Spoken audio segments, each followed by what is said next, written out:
welcome everybody. Good afternoon. I guess I should say good morning, good afternoon, and good evening, wherever you happen to be around the world. Welcome to Tales from the Jar Side, the live stream. Today, this is, I'm starting to call this, by the way, Tales from Developers, this little sequence here. I like it. And I am welcoming good old Disco Dan, well, just Dan Vega. That nobody ever called you Disco Dan in your whole life, right? No, I don't think so. No. Dan Vega is a guy I've known for a while, and he's at the moment a Spring developer advocate, but has quite an interesting history. And I'll be asking him about that a lot. I should set up the chat. Oh, one thing, wait a minute. I got to play my little intro. So watch out for the sound. It might be a little loud. I tried to turn it down. We'll see. Ready?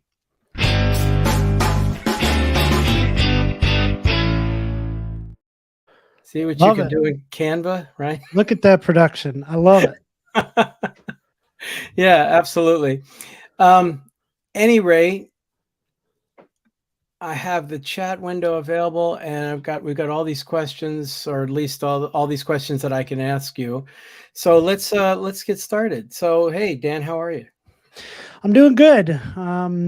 Working on a bunch of things. I have a busy June coming up, traveling a few places. So putting presentations together, as you're very aware of, that kind of road circuit, putting all those together, getting ready for a busy June and then a busy August. So just working on all the things, having a blast doing it. I love my job. I can't believe I get to do this every day. So I'm just having a great time. Well, I do want to talk about that, but let's at least greet Simon's here. Simon was here last time, and Simon is everywhere. Lots of comments. Great. Simon joins all our live streams. Great. He is awesome. So happy to see you, Simon. And Diego is here as well. So I would assume that's pronounced Nunez Silva. I'm guessing. I could probably mess that up, but feel free to correct me as well. So at any rate, those are the people we've gotten comments from. I don't know how to see how many are actually attending. If you look in the upper left, you can see kind of a live view count. Except it says fewer people than I know we already have. So I'm a little confused. But anyway, so be it. Let's make sure, though, that we introduce you to people who may not know you. I assume you have a little short elevator type pitch intro that you give. Yeah, you would think. I think that I have a few of them. But yeah, my name is Dan Vega. I reside outside of Cleveland, Ohio, in a little place called Rocky River with my beautiful wife, Jen, our two daughters, who are now 3 and 5. And are adorable. They are adorable, and they're going to be a lot of trouble when they grow up. I know that now. Yeah, so we live here outside of Cleveland. I've been doing this developer thing for 22 years now. I've worn a whole bunch of hats. The hat that has fit me the most in this industry has been teaching. As much as I love to write code, I hated not understanding something. So for me, learning something and kind of teaching that back to someone so that they don't have those same pain points that I do has always really stuck with me. So that kind of brings me to where I am now as a developer advocate for VMware and Spring, which I've been a long-standing developer advocate for Spring long before VMware was paying me. So it works out really well for me. So. Well, let's start with that and work our way back. So how long have you been at VMware now? So I think a year and a half now. So it was really? Last January. Yeah. So yeah, we're coming up on a year and a half. Holy mackerel. So that's right. You joined more or less during the pandemic, right? Yep. Kind of towards the end, but yeah. So about a year and a half now.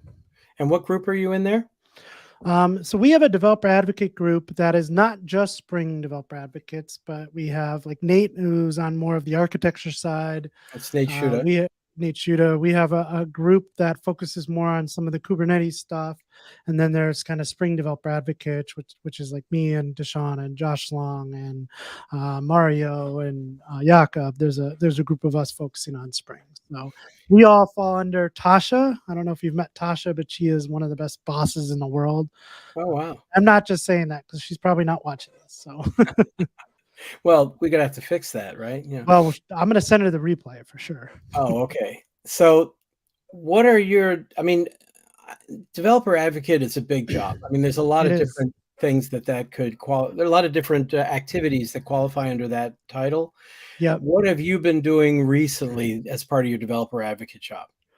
Yeah, I think man, I wish I could remember which podcast I was listening to, but I've heard a lot of different developer advocates explain their jobs in different ways. Mm, Some of them have been very good explanations, and I wish I could draw on that at the moment, but I can't. One of the things I think a developer advocate is one of their major roles to is being involved in the community. So, when I started, Deshaun and I got together pretty quickly and talked about this idea of an office hours type of show, whether it was just like once a week or once a month. Something that we never had when we were kind of struggling was, who are we going to ask our questions to? mm, So you could ask to Stack Overflow, but who knows what's going to happen there. You could ask on Twitter, but somebody's probably going to yell at you about something you're not even asking about. Reddit, don't even get me started with that. I've given up right. on it because the trolls are just out there. And then, like, where do I ask these questions? So we thought of starting this office hour style show where you can kind of come in and start asking your questions. And that's really ballooned into an every week show, now a podcast. And again, it comes back to, as a developer advocate, community. So staying involved with the community, kind of understanding what developers are facing, what problems are they having with whatever you're an advocate for. In my case, the entire Spring ecosystem, really. What are the problems that you're hearing? So I would hear those problems, and things like Spring security would come up often, building GraphQL API, like these things would come up often. And so those are the things that I would now focus my attention on, whether it was talks on our Spring One tour or videos for my YouTube channel. These are the problems people and customers I'm hearing are having. So I'm going to create content around that. So for me, it's creating content, but it's not just any content. It's being involved in the community and listening to the community at a large to kind of fuel that content, if you will. Well, let me actually go there just for a moment. So I'll share out my screen. Let's see. Got to pick a window here. Actually, let's pick. Pick the screen. There we go. And here is YouTube. And if you go to, I think you call it Spring Office Hours. Is that right? Yep. So you won't, yeah, maybe you'll find it there, I guess. But yeah, we're on the Spring Developer channel. So that Oh, okay. is one of the VMware channels that we have. And this is like the Spring focused channel. And so all our live streams are on that Oops. channel. But yeah, you'll find all the kind of replays. Also, if you go to springofficehours.io, that will forward you off to the Tanzu Developer Center. It's just a longer URL. So we have this like short URL. And this is really where you can find all the past episodes. You can ask questions, see show notes from past episodes. All of that info is here. So So this is Deshaun. one of the things we've been focused on a lot this year. Okay, so that's Deshaun Carter. Mm-hmm. And there's upcoming episodes. You don't have nothing scheduled at the moment, but you're Nope. pretty much like clockwork, right? You do this. Yeah, so I have a standing appointment on Fridays because we have no meeting Fridays at VMware, which is great. I get a lot of like things done on Friday, so I have basically a meeting every Friday. We talk about upcoming episodes. We talk like about our backlog, and we schedule out the Tuesday episode for that on Fridays usually. Mm-hmm. So yep. And this was the YouTube channel. That's one of them, of course. So that's the Spring Source Dev one. Yep. But and of course, so if you watched my video from this morning, yeah, right. Not from this morning. I watched you and Greg Turnquist, though. That was a Oh, great, and I got mentioned in that one. That was pretty cool. So yes, yeah. I am always watching, Ken, even if I'm not Well, in the live chat. well, it's good to know you're the one then. Okay, good, good. But I know that you also have a very active channel.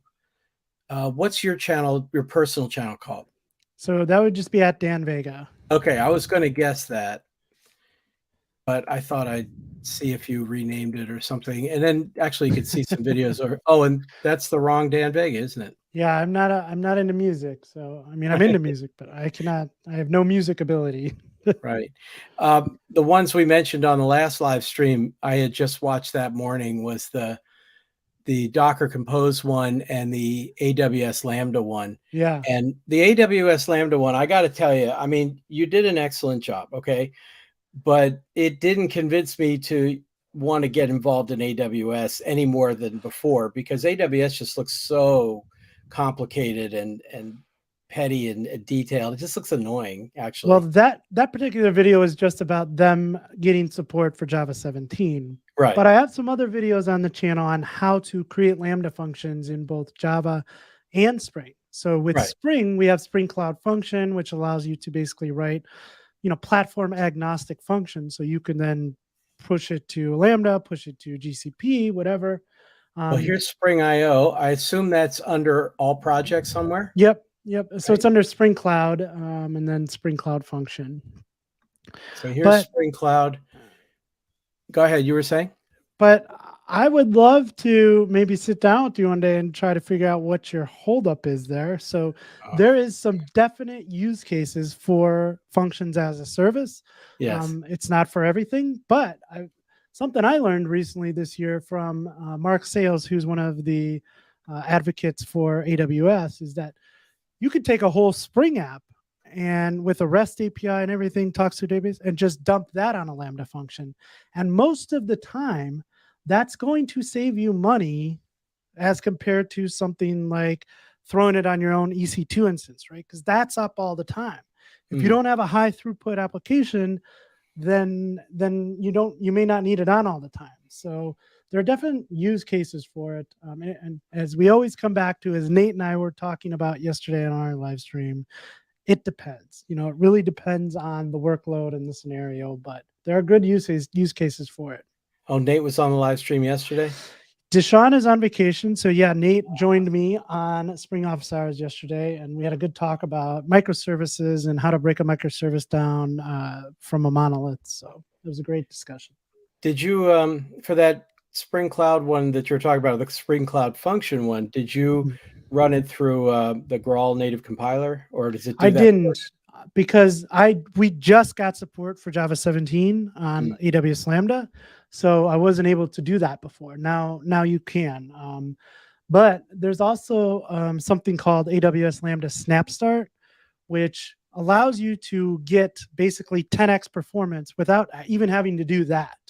So you can just do some provisioning on AWS's side, and they use something similar to Crack underneath the hood, where they're basically taking a snap of the JVM and using that as the starting point instead of having to basically start everything up from scratch. Okay. So you can get some really good performance out of the box without the native stuff. Now we have to address that. Okay. Yep. Because I don't know if you notice, but I like to collect stories of why things are named the way they're named. Right. Like last week or maybe it was the week before in the newsletter, I talked about the whole history of the Eclipse IDE and the fact that Sun got all offended because even though IBM denies it to this day, there is a relationship between the word Eclipse and the word Sun, that, Yeah. gee, somehow that happened. No, the term you just mentioned is good old Crack again. Yep. And I know CRAC. the last C stands for container, right? And no, one of them is it? Oh shoot, I've just blanked on it. Coordinated resource at container. I don't know either. I knew it. I wrote it down. Yeah, no, that's got the wrong one. So it's Crack with let's say Java and server, something like that. That ought to be enough. Coordinated restore at checkpoint. Right. So Coordinated restore at checkpoint. From what I understand, and I only understand from like a couple articles I've read, it's basically warming up your JVM and saying, okay, hold it right there. Yep. You know, Yep. so it's like which is weird. I mean, it didn't sound like something you could do. I mean, I imagine the Gradle people do something very similar when they do their daemon, because they always say the point of running the daemon is that you're not restarting the JVM each time. It's caching Right. a bunch of stuff. But Right. this is more than that, right? Yeah, I don't know. So Crack is from the folks at Azul. I talked to Pratak about this, at DevNexus a little bit, but this is something that's really kind of new. But Mm, at at its core, what you said is exactly what it does. So the biggest part with like running in an environment where you have to start up a JVM, it's known as cold start, right? So whether it's a function as a service or maybe you're scaling to zero and you got to start this container up, the biggest pain there is the cold start time. That right. could take 5 seconds or 6 seconds, whereas in other languages it doesn't take that long. Because you don't need to start up like a whole JVM environment, right? That and the memory consumption. What things like Crack and Native are trying to solve for is that exact problem. So yes, Crack says, okay, we're gonna start up the environment that we know you're going to be in. We'll take a snapshot of it there, and then all we need to do is execute your code. We don't need to do that startup of that cold start with that environment when we already have an instance of it, if you will. So But I mean, the application on Crack puns are inevitable, yeah, right? yeah, yeah. I mean, it's like, I can't believe they use that acronym. I mean, it's not nearly as bad as Java PMS. That was my least favorite of all Yeah, of them, that's a good one. But okay, so this is actually from Azul then.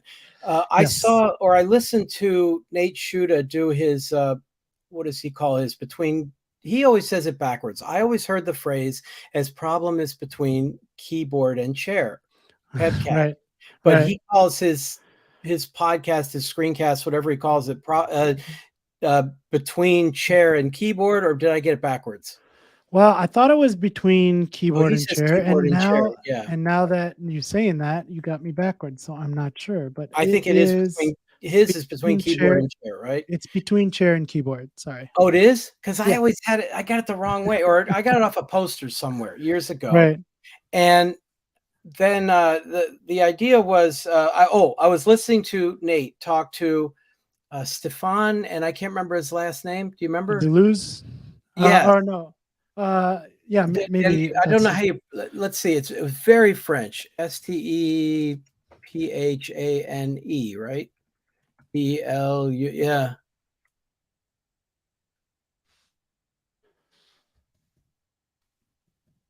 I don't have his name. Do you have it? we can easily find that. So It's Tanzu got to under be between, Nate Shooter's got it on his Yep. site.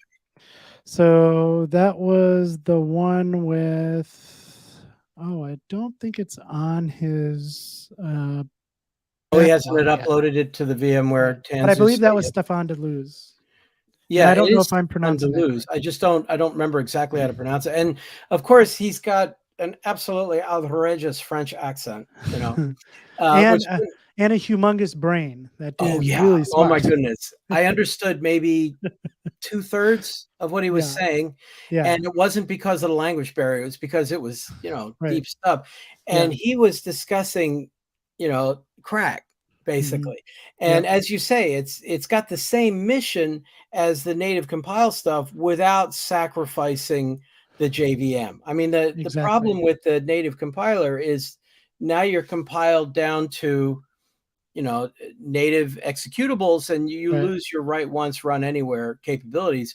Whereas if you're just Well, doing a hot restart of the JVM, basically, right. Well, and you lose the dynamic capabilities of the right. JVM. Everybody hears Java and thinks it's not really a dynamic language, but as Mm, you can do a whole bunch of dynamic things at runtime, and you lose that with native. That's kind of the trade-off.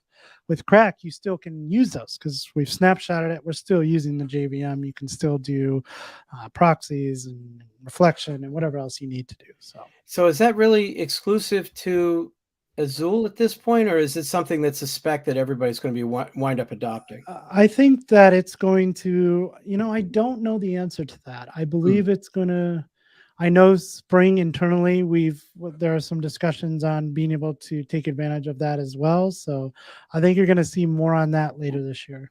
yeah. Okay, so it looks like there's going to be both of these options for a while. I remember this because I've been updating my spring training course. Yep. Uh, Ol says, here, let me put this on the comment there. Groovy's dynamic, of course, Hmm. and you can compile Java on the Groovy compiler. So that I imagine would work under crack, but not under the native compile approach. Um, I mean, I I, know Groovy had troubles with the native compile approach. I mean, I know Marcin, one of the Marcins, he got it to work, and yeah. he talked about it, but it was not easy, and it was a lot of Right. hoops to jump through. Hmm. And Groovy being dynamic made that difficult because you Yep. basically had to compile static all over the place and still had a handful of things to deal with. Yep. Whereas if you're just doing keeping the JVM warm, imagine you Hmm. could still do everything. Yep. Yep. Yeah. Big fan So of Groovy. I came up on Groovy, as you know, so huge fan. I I have very mixed feelings because Groovy is still my first love. It Yeah. was the language. I mean, my first real IT language was Java. I went Mhm. from, believe it or not, from Fortran to Java. That Nice. was a leap. And Yep. that was back around Java 1.0.6. So way Nice. back near the beginning, I Nice. jumped into Java back then without going through the chrysalis phase most developers go through of doing C++ first. I didn't do Yep. that. Yep. No, And me either. yeah, and then I learned Groovy after the Ruby on Rails Yeah. revolution hit. When Yep. that meteor hit the Java dinosaur world, Right. and I loved it, and I wrote a book on it and everything, and I thought it was I great. own It's it. also the best community. Oh, really? How about Yeah. that? Yeah. I own a Uh, bunch of your books. oh, I think I wow, have three you're or all four of right. them. I Yep. I don't care what anybody said. At any rate, it's still my favorite even after all these years, and it's Yeah. also my favorite community. I mean, I've never met a friendlier bunch of people, more supportive, Yep. humble geniuses, Yep. wandering around, guys like Paul King Oh, and hell yeah. uh, you know, Graham Roche Graham. and Guillaume Laforge and all these Yeah. guys are just so humble and brilliant, absolutely. I haven't seen Uh, Guillaume in forever. He's over at Google now. yeah, He's he's been been there there for for a while. several years now. Yeah. Owen says under Gradle, you forgo the Java compiler. Really? And then just compile everything under the Groovy compiler. Yeah, yeah, right, right. I know, but the Groovy compiler works with actually, I don't know the details. You probably know the details under the hood better than I do. I just used it. And what I knew is I often put my Java code under source main Groovy because let the Groovy compiler work it all out, all the cross Right. compilation issues. Right. Right. Yeah. So I did that Yeah. all the time. I haven't, if I'm being honest, I haven't used Groovy in a while. I Mm. created a course on Groovy for the Udemy platform, and that still is a really good selling course Ah, because people use it for DevOps so much, and Gradle uses it, so that's probably why it's doing so well still. But I think for me, I used it to kind of complement some of Java's shortcomings 10 years ago. mm, And since then, as you know, Java's really caught up and, yeah. and kind of went leaps and beyonds a lot of the other languages. So, And Gradle, I sometimes when I talk about Gradle, I think, in other words, what I was saying before about having mixed feelings about it is that I loved it and I love the community, and it's disappointing that its moment has kind of passed. If it really was going to be huge, yeah, that's gone. And I just it kind of hurts, to see something you really loved yeah. not get widely adopted. It's a Things shame. things things come and go, but those same people in those same communities are in other communities. You'll find them in Mhm. the Gradle communities. We see them in the Spring community all the time. So, in the Java community in general. But I was a That's big Groovy and Grails person, so we yeah. we we refactored a lot of stuff into Grails, 10 years ago. So that was fun. Grails funded my company for a couple of years. I did Nice. lots of Yeah. Grails related work. As Yep. Simon points out, I wonder how Gradle switching to Kotlin as the default DSL will impact that. Yeah. And that was good. Another thing I was going to bring up. That's a good point. And by the way, Owen pointed out that still collections in Java have a long way to catch up. That's what apparently what they like is the what do they call? I can't remember the developer's name, but the Eclipse collections Yep. framework that has Yep. tons and tons of collections in there Yep. that fills in a lot of gaps, in the Java world. Yep. Dan Rob, it's another Dan, right? Yep. RAAB, I I believe, believe. Yep. is in there. But yes, have you heard about this mess? I Uh, have. Yep. I've heard very little in the way of details. I only saw what leaked through. Do you want? No, I know like the top level stuff, but apparently this is not the first go around with this whole mess. So Yeah, that was always the problem with the Scala community. In the Scala community, you seem to have the mathematicians who wanted to be precise about everything, and the engineers who just wanted to get things done. right. And they constantly would come into conflict. You'd wind up with multiple ways to do everything, and nobody'd know what the right thing to do was. Right. And they'd really have battles over it. I'm a little surprised to see that wind up in the Rust area. I never saw conflict like that in Groovy, though, at all. No, I don't know about you, but I think early on in my career, especially when I was younger and probably a little more immature, I was very into like this is the thing that I use and everything Right. else sucks. But now that I'm old, I'm just like they're Right. all probably really good options and whatever solves your problems, great. Well, and as they say, the client doesn't care. The Yeah, client just yeah. wants their problem solved. Right. They don't care anything.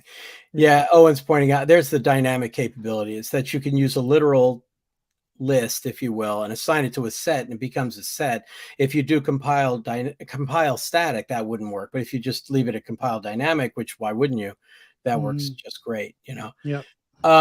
And I knew that you did some work in the Groovy area. I knew you had a course that you used the Udemy platform. For Yep. those who don't get it, that's UDEMY, just Yep. pronounced Udemy. I didn't know it was pronounced Udemy until I talked to somebody there.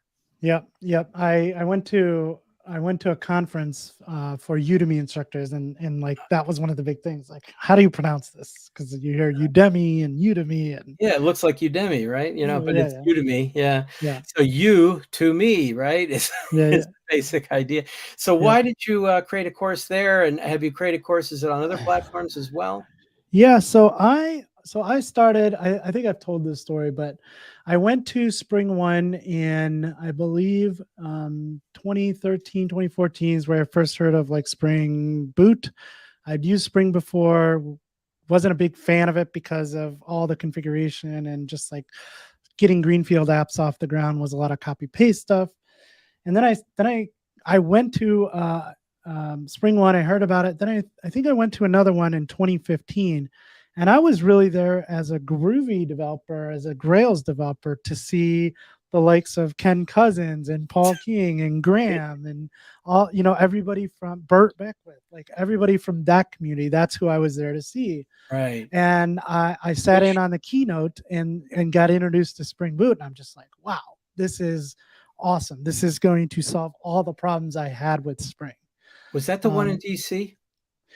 yeah, well, no. So I was in the. I'm trying to think which years it was, but I was at the one in DC, but I was also at the one in Santa Clara, across from the stadium when it was getting built. And I Right. don't remember if that was 2013, 2015, somewhere in that range. But I hear about Spring Boot, and I come back and I learn it, and I'm like, wow, okay, this is great.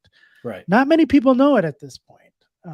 So then I got caught into the trap of looking on Udemy and going, oh, there's not a lot of courses on this. The top selling course is selling for $199, and this person has 20,000 students in their course. I could do some quick math and go, well, that'd be a pretty good year. Let's create a course on that.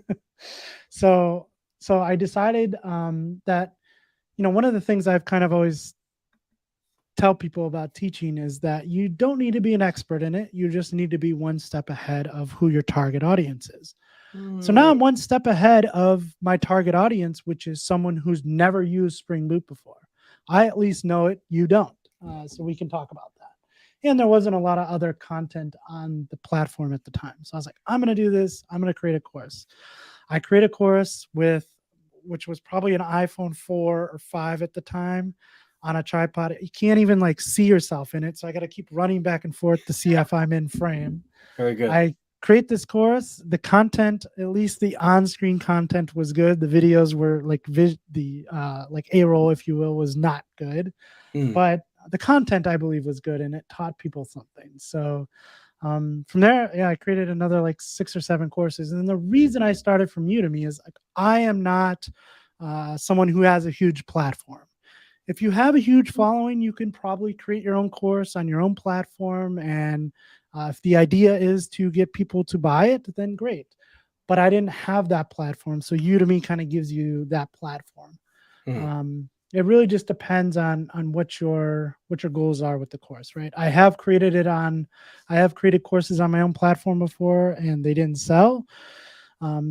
So I find Udemy to be a good platform for that, and it's fairly cheap. If you know Udemy's platform, you sell courses for like $10. This makes it accessible to a lot of people, which I think is really great too. So So the $199 thing didn't work out, huh? I think I've sold one or two at the most in 7 years at a full price. So yeah, they're all I mean, the thing about those platforms is that if you get in early yeah, and therefore grab some of the real fundamental stuff yeah, yeah, and the platform goes viral, then you right. do well. But if you get Hmm. in now or late, then Hmm. you're competing with everybody in the world and with a reach. Like there's the legend, of course, is the people who wrote like the HTML course for Pluralsight, Right, right, that's still making $1 million a year, right, that sort of right. thing. Yeah. And yeah, great if you were there at the beginning and Hmm. it caught on, because you're Yeah, gambling then that people yeah, are going to do it. But if you were to write an HTML course for Pluralsight now, they'd say, well, we've already got one. And yeah. frankly, any course you propose, Udemy's going to say, yeah, we have it. What changed? Is something updated now? I mean, my So comparable, oh, go ahead. You were going to say? so I completely agree with you on this. Nate and I were talking about this yesterday too, though. What I always come back to is if you go to the grocery store and you go down the aisle with the water in it, you're just going to see this long aisle with all these different types of bottled water, fizzy waters, whatever you want. They all look the same. They're just Mm, packaged different, right? They're all just water at the end of the day. But somehow there's 20 different brands on the shelf and they're all selling. And so I always compare it to that. Like, even though that there may be a Spring Boot course on Udemy, mine has definitely a long time ago and it's not been updated since. So mm, there you have an advantage because you can throw some updated content out there. right, But you also have a very unique perspective that I don't have. right. Maybe you work in an enterprise and I don't. Maybe you work for a small startup and I don't. Whatever that kind of personal reflection on what you're trying to teach, you have that somebody doesn't have. So your voice is always going to be unique. I think Pat Flynn is the one I remember this from, but there's a quote that goes something like, "There are no unique messages, only unique messengers." And Uh, so it's going to be taught by 10 different people, but you have a unique way of presenting that material. So the I would comparable say one don't let that stop you. the comparable one I always heard is if the only bird in the forest that sang was the best one, it'd be a very quiet place. Right, right, right. So I mean, you can't do that, but so it's comparable, and it's true. You always have your own take and everything like that.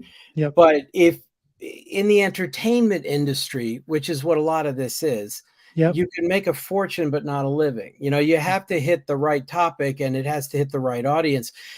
In the early days of the O'Reilly Learning Platform, right after they acquired it, when it was Safari, Hmm.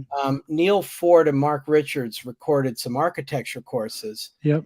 and then we, those of us who are on the No Fluff tour with them, No Fluff Just Stuff tour, Hmm. heard about some of this because they did really, really well. I mean, Mark Yeah, Richards, from what I understand, nearly doubled his salary one year, yeah, something like that. And therefore, and O'Reilly was still looking for classes. yeah. So I jumped in on that as early as I could. So this was, I'm thinking on the order of about 2017, something like that. Nice.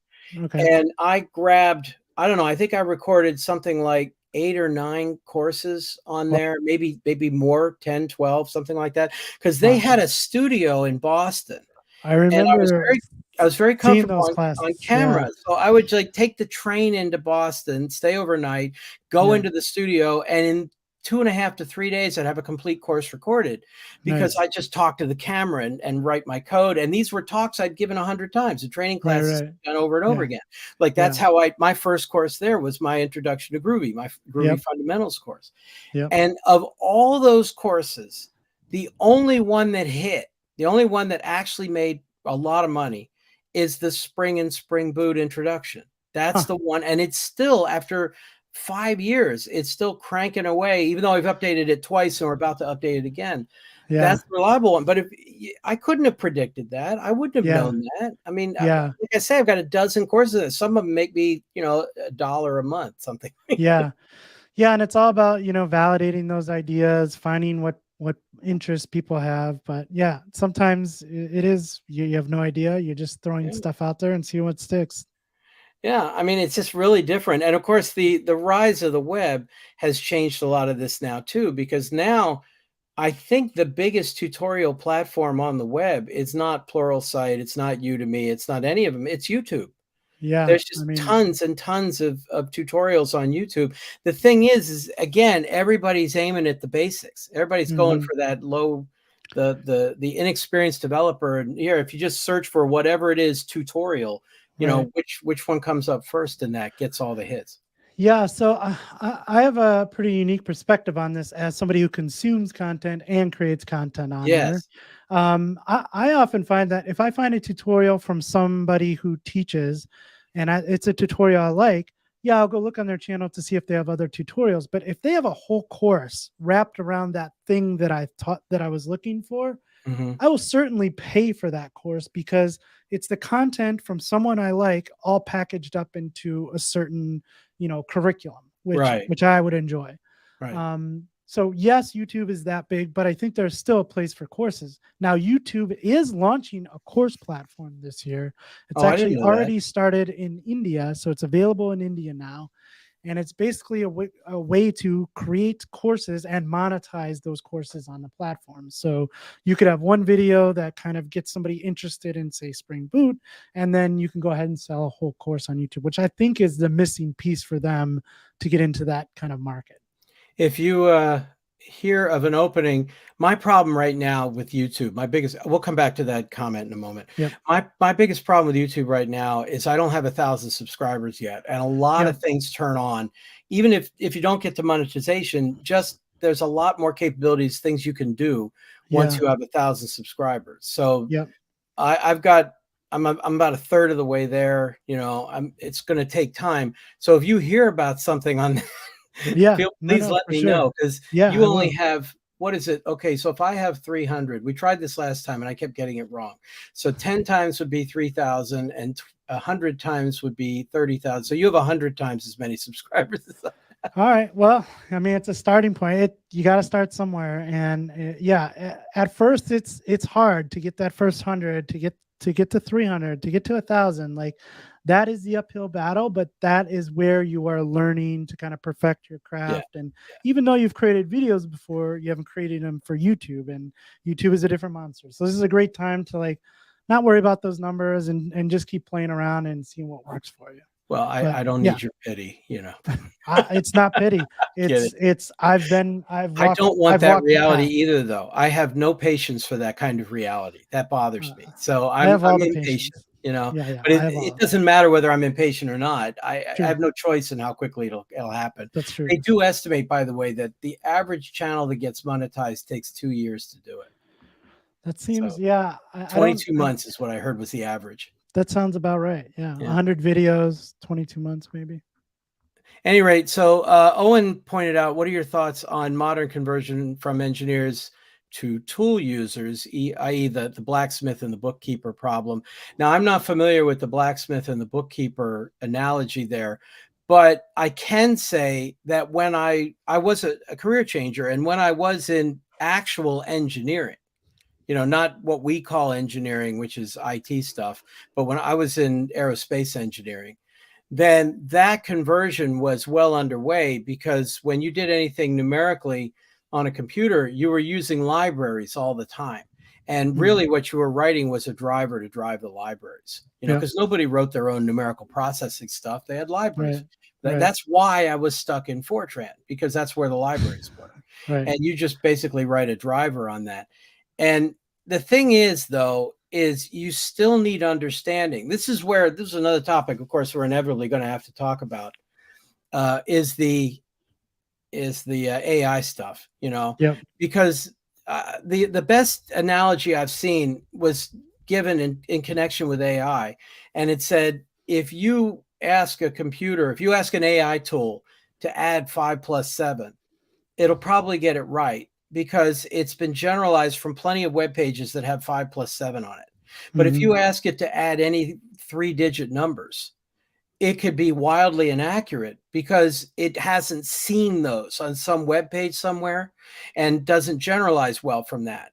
Whereas if you ask an elementary school kid to add 2-3-digit numbers, they can do it because they understand the mechanism. Right. And, and that's the difference, when you get people writing these tutorials or just using the tools, as you say, going from somebody who really does deep artistic stuff to someone who's just saying, well, I'll assemble these tools and put them together. It's the understanding that makes the big difference. Now, in fact, there's another analogy, is the one where, what is it? A factory owner is having a problem with his factory and he hires a consultant, and the consultant comes in and spends 10 minutes and takes out a screwdriver and turns one screw and the problem goes away. And he leaves, sends the factory owner a bill for $20,000. And the factory owner says, "What all you did was you were here 10 minutes to turn one screw. How's that worth $20,000?" And he said, "Okay, fine. Turning the screw was 5 cents. The rest was knowing which screw to turn, Right. Yeah, exactly. Understanding it all. And that's where we still have at least some advantage over these AI related things. And the people that just use the tools, the script kiddies in our field, right? Yeah. Here's, I think. Oh, sorry. Go ahead. No, go ahead. I just wanted to address the comments. First of all, you're right. I didn't start the channel until the beginning of this year. That the book is doing, I don't really know how it's doing. It's doing okay. We just had a sale again at Prog. It didn't break into the bestseller list at Prog, which goes 30 deep. So I was mildly disappointed by that. But bestseller lists are largely hitting the right topic with the right audience. And I don't know how many people really care about Makito. It should have been advertised in there. It would be now, but I published it right around the time the channel was just getting started. The next comment was, again, Owen pointing out, well beyond AI, devs do not even understand the difference between internal redirect, like a forward, like cores, versus external redirect. Yeah, I mean, as you say, forward versus redirect. If you grew up developing in the servlet days, when you had a request, when you had a request forwarder dot forward as opposed to a response.send redirect, then you learn those things. But now, I mean, a lot of that's hidden under the hood. Well, and I would say, back when we learned those things, we didn't have the breadth to learn. We had the depth to learn of those few things, those few technologies that we had to learn. Developers today have to learn a whole lot of things to be a well-groomed developer, right? Like, there's just too much to learn. So I kind of understand that they understand a breadth of things and maybe not some depth in certain areas. It's funny because I have to teach this intro Java class to academic students in the fall who don't, some of them will know things, but a lot of them don't know anything. And what I want to do is teach test-driven development. I want to start with a Gradle project with JUnit test cases in it and develop based on that. And a lot of the, none of the books start that way because that's probably crazy. I mean, how many different things am I going to have to teach them just so they could run the infrastructure, not to mention the IDE and mention all these other topics involved. It's like, I don't know how my car works either under the hood in great detail. I mean, I know a little bit about it, but I mean, it's my father was appalled that I didn't know how to, change my own oil or replace the spark plugs or things like that. Other comments that was made, Owen pointed out this one, that a lot of the tool users lack the understanding of the tools they use. Well, that's true of all of us. There's always some tool I use that I don't know. And fortunately, in most of those cases, the understanding is not hard to acquire if it turns out that's important. The issue, of course, is what he pointed out after that creates security issues, of course. And what's this one? This is the RBAC is checked at the API gateway, but RBAC ABAC rules in the API server create output that is not checked for the cache at the API gateway, which creates elevated privileges to the API gateway. Okay, that exceeded what I know. That one make sense to you? At a surface level, I think it is more or less like when something goes wrong. If you don't understand the internals, you're not going to be able to debug it, right? Yep. I agree.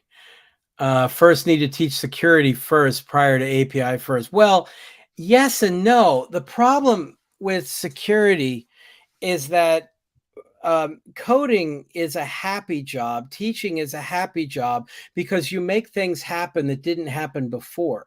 Security is a scary job because basically it tells you that everything you do either exposes you to an attack or is already a threat or something like that. It makes you not want to code at all. In fact, what I tell people, especially managers, is I tell them that a quote best practice, I mean, I usually prefer the term good practice, is that the same managers who are in charge of security also need to be in charge of productivity, whatever that means, or that's the only way to get a balanced solution. Because Yeah. if your entire job is security, then you'll just wind up saying no to everything because you Right. know everything is a threat. So I don't want to Right. terrify them right out of the box. Like, yeah, you Yeah. write this and, you know. It's kind of like being a parent. Like you got to tell your kids like things are great, but once in a while you got to go, there's some bad people out there. But if you sat there and told them every single day that there are bad people, then that's not much of a life worth living. So I'm just Well, and going it to tell goes you everything's great. it also goes to the point of people are terrible at assessing risk. And Yeah. if something is a 1 in 100 chance, if it's 1 in 1,000 chance, and yet it happened to your neighbor down the street, it feels much more likely than that. Right. You know, I Right. mean, what are the Exactly. odds of a pandemic, right? Really small, Yeah. higher than they used to be.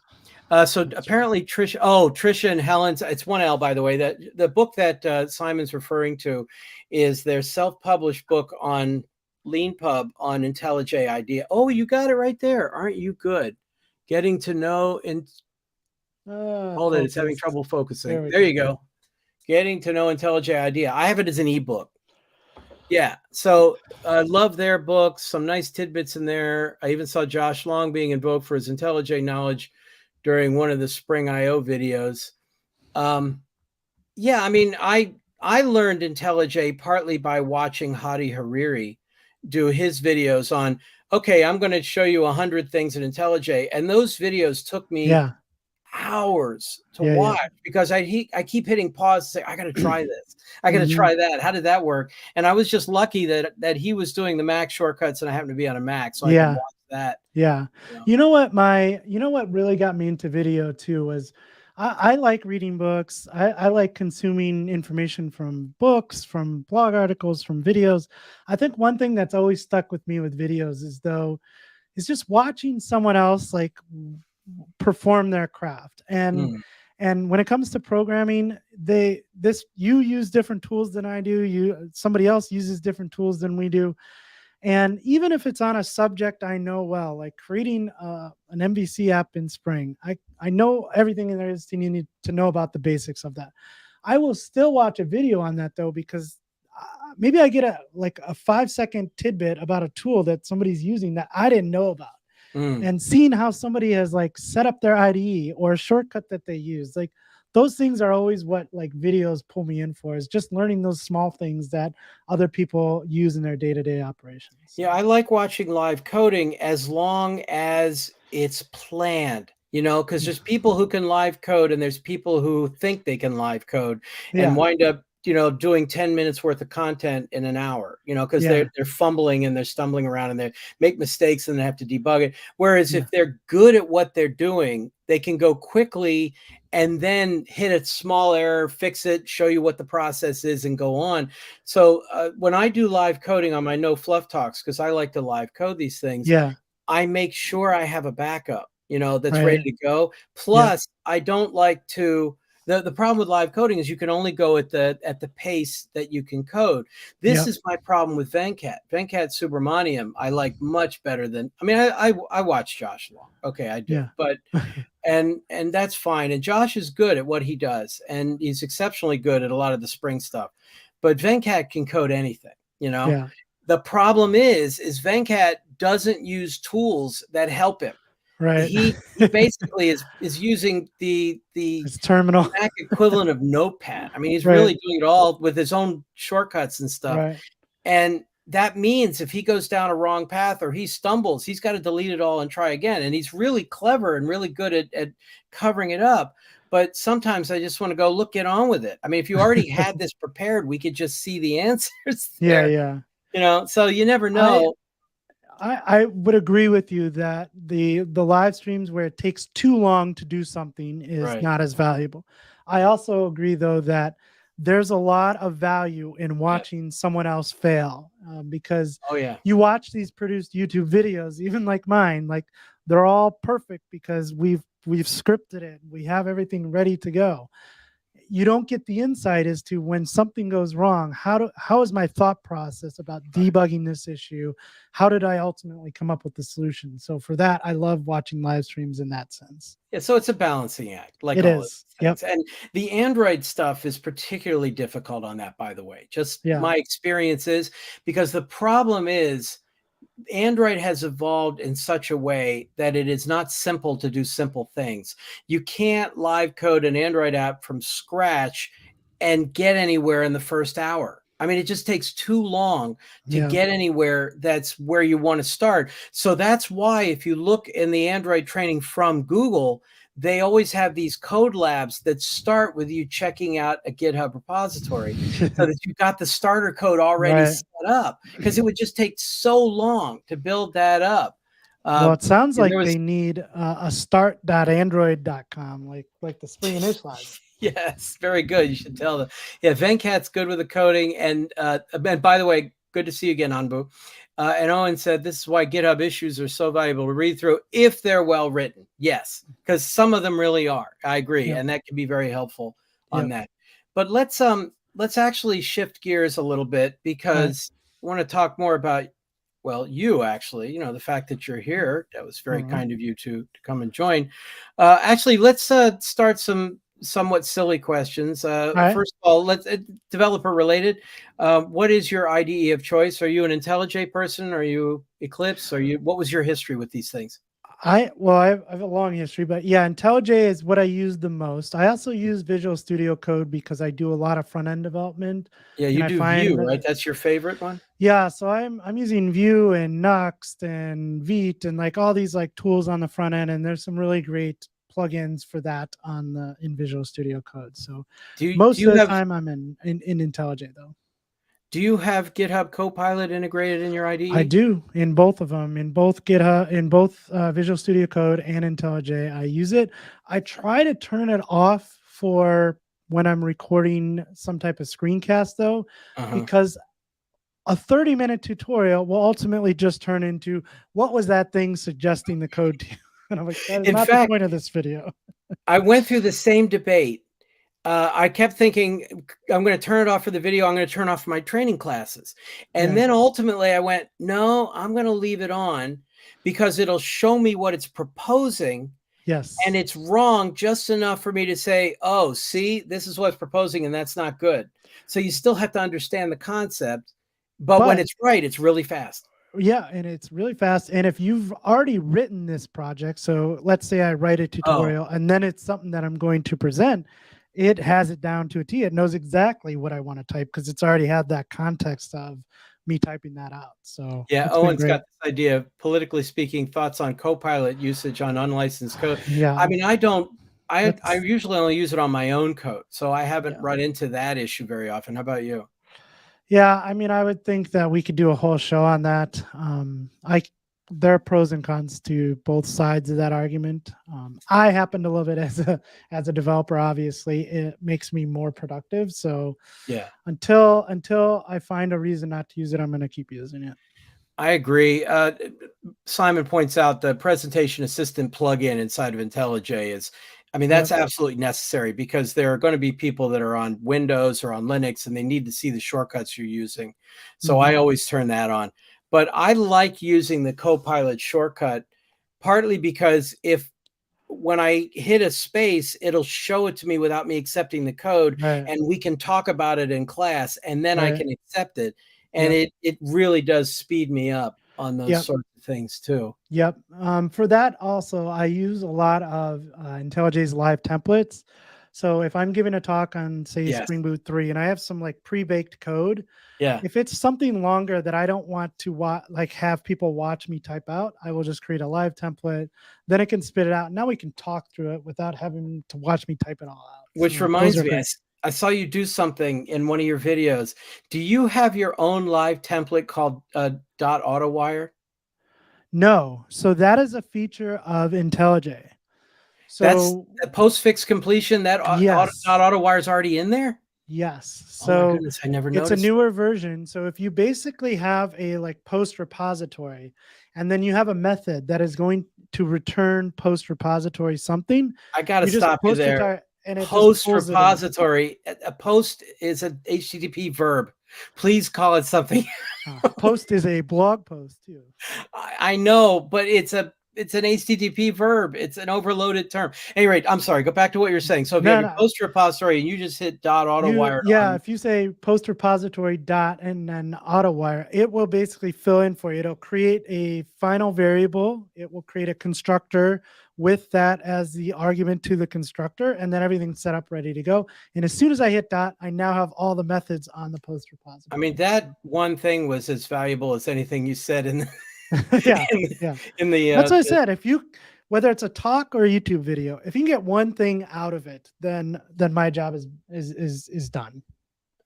yeah, well, I mean, absolutely. But I thought you'd written that live template yourself. I'm gonna have to go Nope. look and see because it's got to be in mine. I'm always updating It's that thing, and Yeah, it is a all the newer time. version, but I have a ton of live templates. I have different groups for things, different presentations that I do. I have all the templates that are related to that particular presentation in like a folder. So yeah, I use it a lot. Okay, now this one I bet I can guess the answer. What JDK version do you use? What do you prefer? I'm on 17 right now, mainly Yeah, because that is a lot of the stuff that I'm building out for Spring Boot 3. So right. I'm on 21 here and there because I'm testing some things out that are coming, Oh wow. mainly related to Project Loom. But yes, most of the time I'm on 17. I saw your video on doing virtual threads Mhm. in spring. It looked to me to be premature. Like you're gonna have to do a new video on that when 21 comes out. It is not. It's actually pretty much the same exact code. We'll probably just have some configuration changes, but Hmm. the idea is what's exciting about virtual threads to especially Spring developers writing Spring MVC apps is there'll be little to no code changes for you to take advantage of all these performance improvements. So that's what's exciting to me.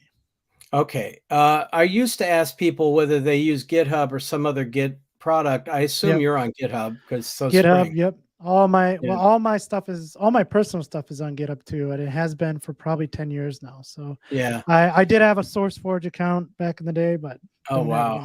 anymore. How about other tools that you like, software development tools that you use on a regular basis? Anything that you're like, um, oh wow, I really enjoy this, or is everything all integrated now? I think everything's pretty integrated. Mm, I use iTerm instead of the default terminal on Mac, and I have right. that customized a certain way. I use all my Z Um, shell, for example. Me too. So Yeah. yeah, Okay. I think that's it really. I used to like use tools like Postman and stuff, but now that all that stuff's like built Yeah, into I have IntelliJ. started So using that HTTP client inside of IntelliJ yeah, all the time. Although it's a demo, it's not a test. I have to keep pointing out, but it's right right. there. It's so easy to use. Yep. Okay, well, Star Trek or Star Wars or other. Star Wars. I'm not a Star Trek person at all. Never got into it. Really? I don't know why. Yeah. So asking you Kirk or Picard or Cisco or Pike or it doesn't Don't matter. That doesn't don't help you. don't know what any of those are. So Isn't that interesting? Oh, how about that? I would not I have known. I think we can continue to be friends, but that's a tough one, you we know. can. Yeah, we can get Yeah. past it. Owen, by the way, points out that Postman requires a separate server in order to do DevOps. I've only used it through an IDE or something. I don't use. Yep. I use. In fact, you use the same thing I do. The HTTP client of choice at the command line is HTTPie. Yeah.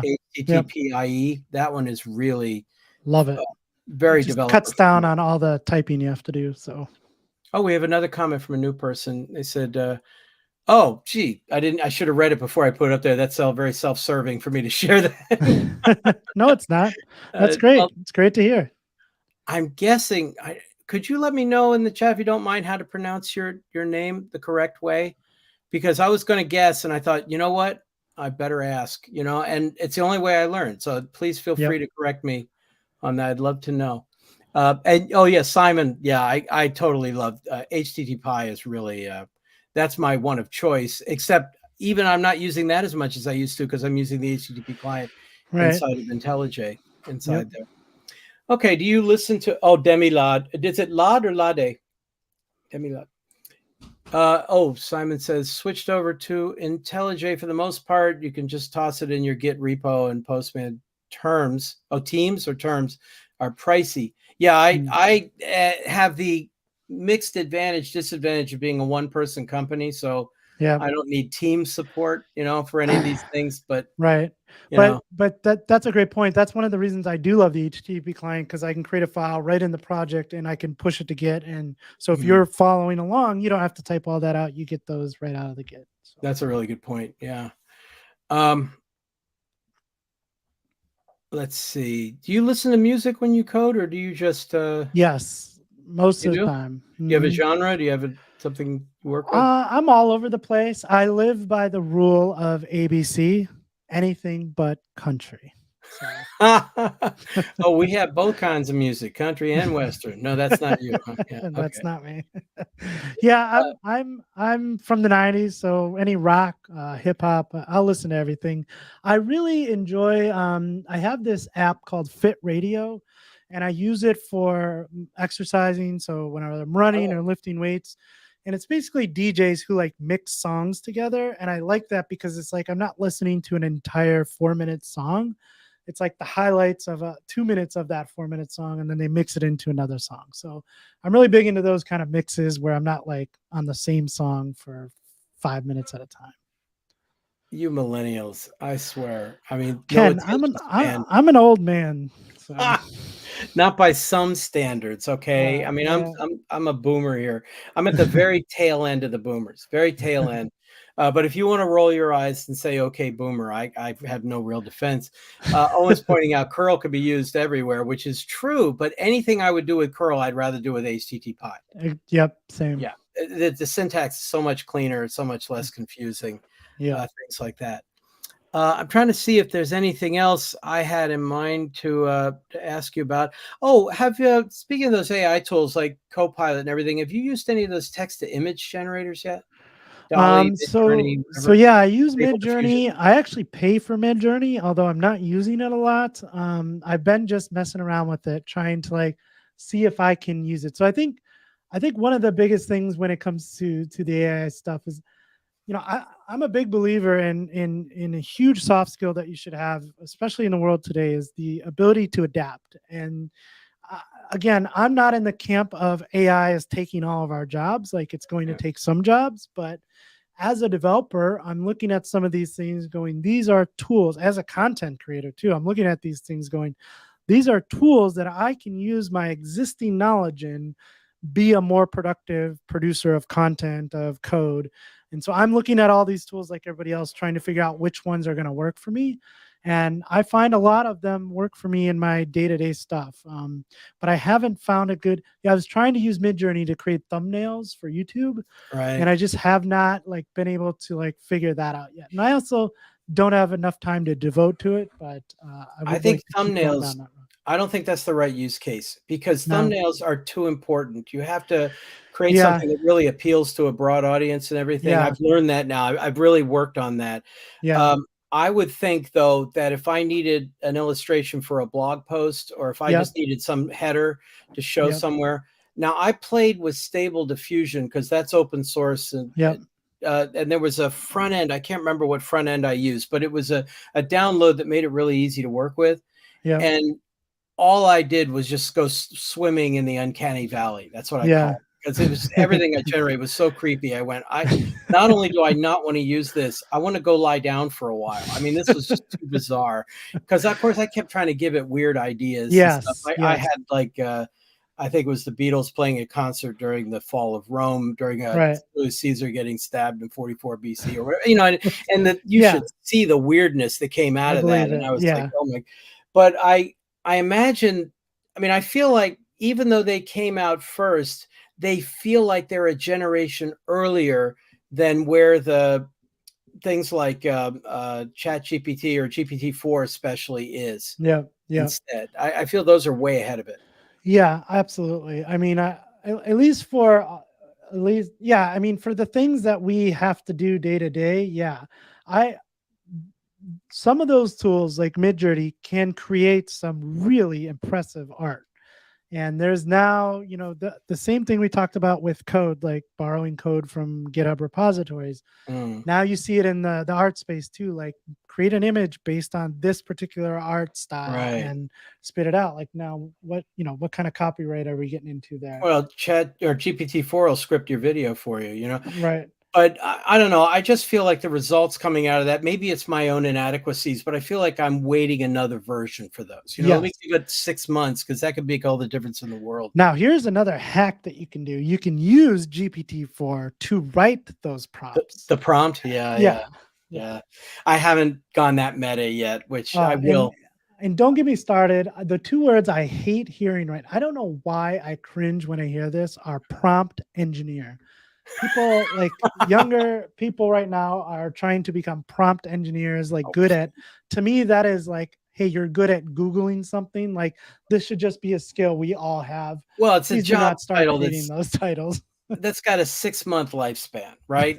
I Right. mean, the next generation, 2 generations from now, GPT-6 is going to interpret anything you say. You're not going to have to come up with some special prompt. It's going to be able to Right. figure out whatever you want, and it'll be blazingly fast. And Midjourney, but 3 versions from now will be Yeah. like, oh, here's 10 different options. You want those? Or you want something else? And Right. so somebody would, as you say, it's like saying, yeah, I'm a master at Googling.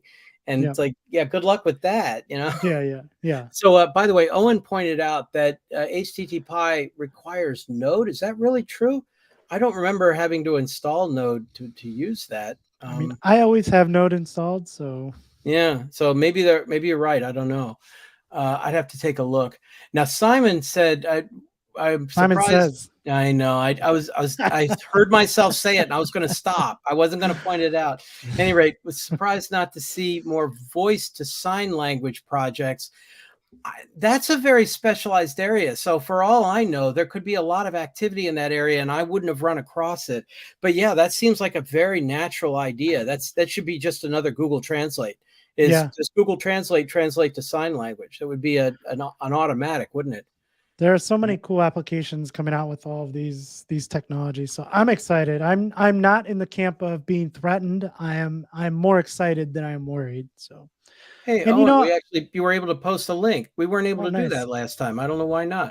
At any Hmm. rate, there you go. I'm sorry, you were going to say? No, when everybody talks about AI, and I understand why, a lot of people's conversations are doom and gloom. What if AI Yeah. starts to think for itself and takes over the world? And like, I get that conversation, but I'm also like, what if AI is like really smart and there's no such thing as cancer and people live longer? Like those are great things to come out of that. Well, So and if why are Skynet we always hadn't been having the hooked up discussions? Yeah, if Skynet hadn't been hooked up to hardware, we wouldn't have had an issue, right? I mean, Right, if right. if the Whopper, the computer way back in War Games, hadn't been hooked to launches, then yeah, okay, we're fine. I mean, as long as it's just a Yeah, video game, what difference does it make?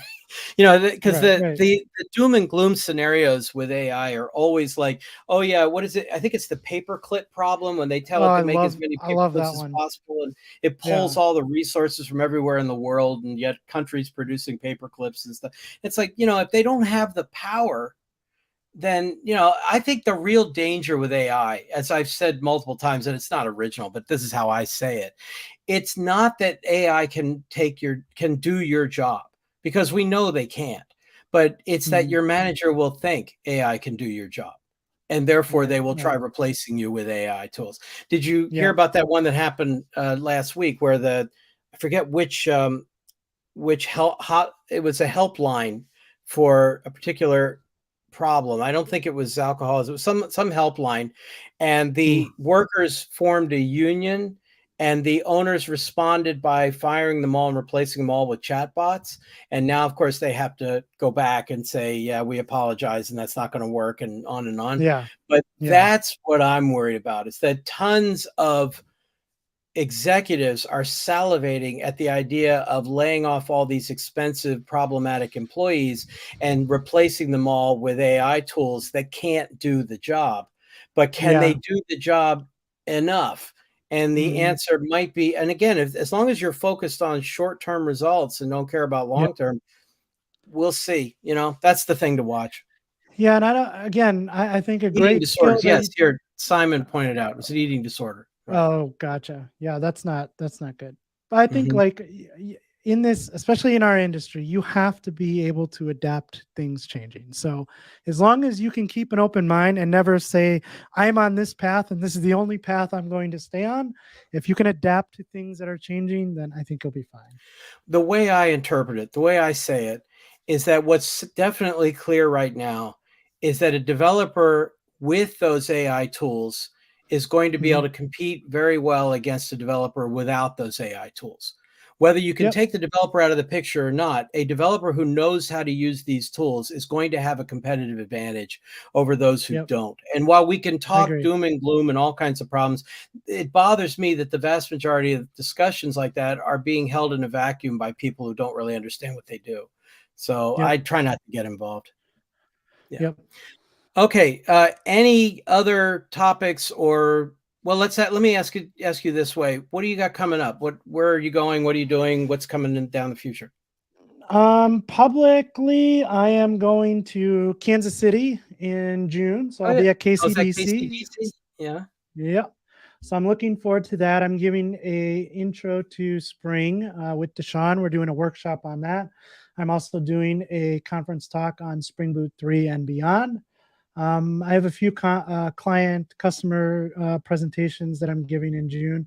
And then in August, spring one at VMware Explore. So day zero of VMware Explore is all spring content. And I don't think we can announce everything yet, but I will be doing a bunch of stuff at VMware Explore this year.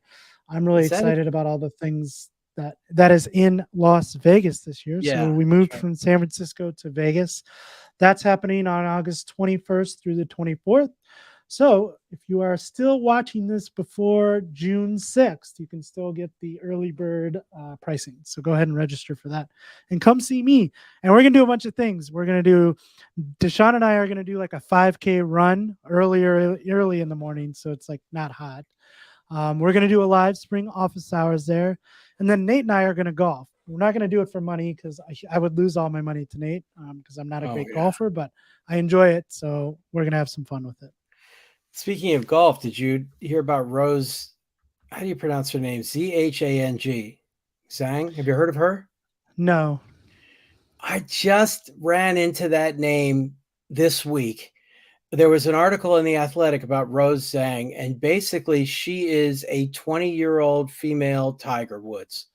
She Wow. is the greatest thing women's golf has possibly ever seen. She's That's 20 awesome. years old and she just turned pro after winning everything that an amateur can win. Wow. And just like Cool. Tiger, she's a student at Stanford, wants to finish her degree and everything. Nice. But everybody's lining up to give her endorsement deals and everything. If you haven't heard of her yet, I will. and you do anything, if you care at all about golf, you will hear about her. The only thing I read the article, so I don't know how to pronounce her name correctly, Gotcha. but Yeah. she's the one to watch. See, I've never been into golf, and then I recently just got into it. I'm not good, but I really enjoy being outside when it's nice out. Ah, And so this is just like my peaceful, like getaway, forget about work. Because if I'm at home, I'm like writing code or taking care of the family, and like this is a way to just kind of let all of that go. And I really enjoy it. So now I am starting to get into golf and like see the news. So I'm a sure I'll good come walk across her spoiled, yes. soon. Yep. Yeah, now, the spring conference, is that gonna be online as well, or is that just in person? I think like usually the recordings are after the Okay, fact. uh-huh. I don't know the answer to that, but that's what's usually happened. So we'll see. Just the last couple of years, they've made it online, and they had a Yep. free version, everything, but now it's Yep. back to the traditional approach. Yep. Uh, Diego asked here, let me put this up there. Any plans for future videos discussing REST versus gRPC versus RSocket? You did a video on RSocket, which I haven't watched yet because I don't know RSocket. I have to take a or I don't oh, think I maybe have. no, it was Craig Yep. Walls who did it. Craig Walls did one Yes. Yep. on RSocket. By the way, Craig Walls is how I learned about Spring Boot. when that Yeah, first came yeah, up. He was like, yeah. I heard you say where that. there's going to be this big announcement. It's coming. Anyway, I see that Rest has total dominance. Well, yeah, it's really up there, but unsure if there are better alternatives for distributed systems. And okay, you want to say Nate's line or should I say it? You can, yeah, It depends. Yeah. yeah. But yeah, I'm certainly not going to do a video on a comparison like that. I don't. What I've seen of gRPC, I wasn't wild about, and I don't know our socket at all. Although I am mhm. thinking of learning it. Maybe I'll ask Craig. Maybe Craig is planning to do a video on that. Yeah, definitely check that out. I know Josh Long has some videos on Who? RSocket. I don't have I don't have any content on gRPC or RSocket. I don't use them, but I do know in that exact scenario, when you're working in distributed systems, especially like in within the same enterprise, that's definitely a good way to go. I've done a lot of videos on REST and GraphQL. I'm a big fan of GraphQL, so I have a lot of content on that. Yeah, GraphQL I've seen has a smaller but dedicated community. There's a bunch of people and companies who really advocate for that, but Yep. not hugely, and gRPC, Owen says it's mainly for mobile right now, but I don't know if that's a mobile thing or a Google thing, because it comes from Google and Google really Right. pushes it hard. And that's very likely why, I mean, like it probably shows up in Android all over the place for that reason. I wonder about that. We never did address that one issue that came up earlier of the fact that Gradle's going to be switching to Kotlin as their default now. I'm waiting to see when Spring on the initializer switches to the Kotlin DSL for Groovy, or Gradle rather, as their default, because it took years before they switched the default from Maven to Gradle. But now it's Hmm. Gradle with Groovy DSL. We'll see if it switches Yeah. to Kotlin anytime soon. I've noticed, by the way, that Android apps are now starting to switch over to Kotlin and are able to use version catalogs, no less, which is good because even IntelliJ doesn't understand version catalogs properly. It really, at least my Gotcha. version, I have the most up-to-date IntelliJ, and it doesn't understand it at all, Hmm. which is kind of disappointing. But I imagine that's coming. I maybe they'll make announcements about all that stuff at the spring conference. What's spring conference called again? It's Spring One at VMware Explore. So VMware Explore VMware is the Explore, right? conference. Spring One is basically day zero of that conference. Okay. Well, I honestly, as typical, we could keep talking for hours on all this stuff, but I Yes, imagine you have other stuff you have to do. I I want to do. say, I have things to get to. yeah, like I've got this new video you got to watch, that came out this morning. Exactly. It's That one on up. actually was an interesting experience because it has to do with transactional behavior in Spring Boot apps and how a transaction Oh, I on a did test. start watching that. Yeah, yeah, I Yeah. did start watching that. I haven't finished it, but I did start Oh, well, I appreciate that. Thank you very much. Good to know. Anyway, it'll be interesting to see how that one does, because that sounds like a very specialized community to me. But the ones who like it seem to like it a lot. But I really appreciate your taking the time to come and visit. I definitely wish you the best with the YouTube channel and everything. And I know how much you're enjoying VMware. I still take a tiny bit of shared pride as being the person who kind of introduced you to them or them to you, so that when the opportunity came along, you, you were there. You you know, can take a much bigger shared interest in that. Yeah, absolutely. And it's just yeah, a connection, and I was really glad to. I guess I'm really enjoying the fact that I played a small role in that, and yes, you did. it's just so much fun to see that you wound up with a job you really wanted, and obviously you're Yep. very happy there, and it's like, Yep. this is great. And So let me know how you're and doing. I think that goes to show just the importance of networking and talking to friends and constantly Yeah. staying in touch and hey, what's going on, what, even if you're not looking, thing opportunities come up, and pay it forward now. So I'm always constantly trying to like think of other people too, like when I see positions. So I Right. appreciate that. When you're at the top of the ladder, you have to pull some other people up with you, right? You got to make sure. I mean, For and I'm at sure. that stage Yep. of my career where it's time to look for the next generation and help them along. So, Yep. if you know anybody you think would be appropriate for a future episode of this live stream, please feel free to let me know. I'm probably going to bug Nate, but I'd like to find some non-traditional developers as well, people Yep. who are not as represented if possible, get some of Yeah, their that'd be great. experience, and not just the same people I always talk to, but a few Yep. others. But in the meantime, just thank you very much, and good luck. And I do want to say to everybody who came, thank you so much. I really appreciate your all being here. That's very kind of you. This is kind of a lark for me. I'm really enjoying it myself, and I'm going to try to maintain this on a regular basis, but we'll see how much life winds up intervening. But I'll do my best. Well, Any thank, last words you want to say? yeah, no, just thanks for having me on. It's always good to chat with you. It was great to see you at DevNexus. Hopefully we can get together again soon. Yep. You take care. Good luck at the spring conference. Thank you. Thanks, everyone. Take care.